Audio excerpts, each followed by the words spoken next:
like if this was fun? What would it look like if your habits were fun?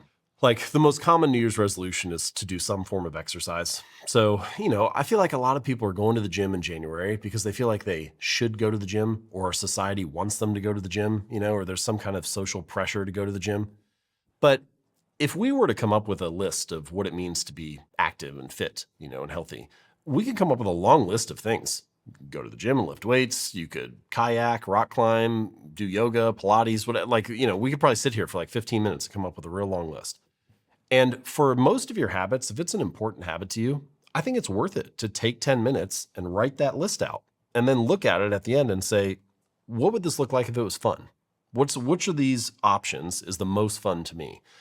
And that doesn't mean that your habits will be like the most fun thing that you do each day. It's not like it's always going to feel like going to a concert or something, but it does mean that pretty much any habit can be more fun than the default, so you might as well take a little bit of time to figure out what is the fun version of this. And ultimately, I think the reason why this matters is that if you're having fun, you're more likely to stick with it. You're more likely to persevere. The person who's having fun is actually the person who's dangerous. Like, you don't want to compete with them because they're having a good time. When it gets difficult, they're way more likely to stick with it. The person who it felt like a hassle at the start was kind of, annoying. They sort of have a negative frame around the behavior to begin with.